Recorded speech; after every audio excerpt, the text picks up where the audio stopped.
In Paris tonight, can China save the global economy?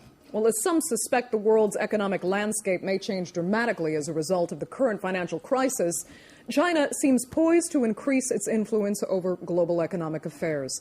At a time when powerful Western economies are leaning toward or arguably in recession, China claims around 10% annual growth alongside $1.9 trillion in reserves. And its massive $570 billion domestic stimulus plan has been praised by the World Bank and the U.S. as one that could curb the international crisis. But is China really as strong as it seems? Or is this rising power in for just as rough a ride in the near future as its Western counterparts? Well, those are a few of the questions I'll put to my panel tonight. University. Here to my left, Richard, via satellite from Washington, Albert Keitel, Senior Associate at the Carnegie Endowment for International Peace. And from Cambridge, Massachusetts, Yasheng Huang, Associate Professor at MIT's Sloan School of Management. He's also author of Capitalism with Chinese Characteristics. Thanks all so much for joining us tonight. Let me begin with Albert. First of all, let's ask this question. Where does China's economy really stand in the midst of this crisis? Wen Jiabao has said the impact on China is really limited and very easy to control. Is that true? Well, one thing you noted in a paper that you actually wrote is that there could be a real risk for China in the fact that during economic recessions in the West especially, protectionist measures can be instituted, and that would very detrimentally affect the Chinese economy. But do you think it would be terribly impactful on China?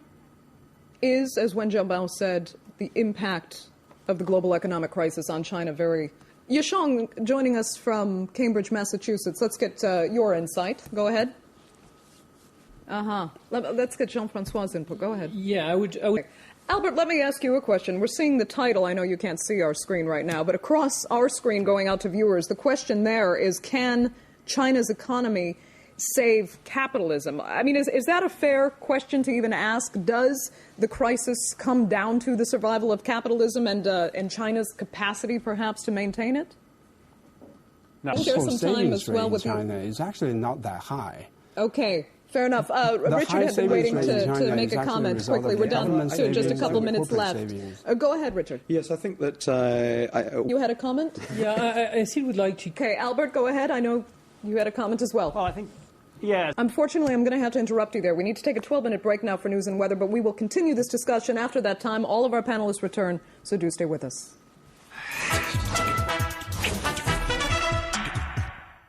Whether China can save the global economy. Is China really as strong as it seems, or is that rising power in store for just as rough a ride in the future as its Western counterparts? Well, joining me again to continue the discussion, here to my left, Richard Hurd, Senior via satellite from Washington, Albert Keitel, Senior Associate at the Carnegie Endowment for International Peace, and from Cambridge, Massachusetts, Yasheng Huang, Associate Professor at MIT's Sloan School of Management, also author of Capitalism with Chinese Characteristics. Thanks all so much for joining us again.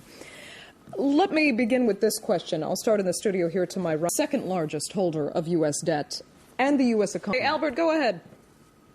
Yes, I think this is... I know you had a comment, and then Yasheng. Go ahead. Yeah, I just think that... let's look at it. Come back to the studio just for final comments on this question. And comments before I get to a last question. I'm not so certain about... Down to our last minutes, so I'd just like to finish on one more fundamental question that we more or less launched the debate with.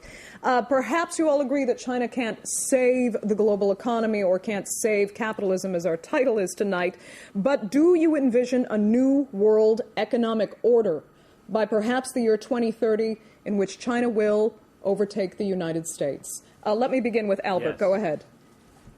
Yes. Sorry, Albert, we might have to lose you, but that's okay. Just, Richard, if you'd finished, I'll move. Yes. Okay, go ahead. Jean-François lost his satellite as well. I apologize, as our viewers can very obviously hear. We have some technical difficulties with satellites dropping and other uninvited guests just coming through. So, okay, we don't have either one of our satellite guests now. Okay, so we'll finish up in the studio then here.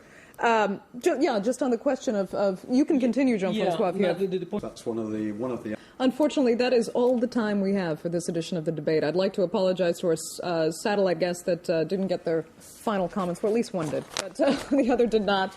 Our apologies for that. But thanks so much to all four of our guests for joining us tonight. Remember, you can watch this edition of the debate when it is posted online on our website, france24.com. Just click that little icon at the top that says talk. That means talk shows, and we are there to be found. That is all for this edition, and other than tomorrow. Bonsoir.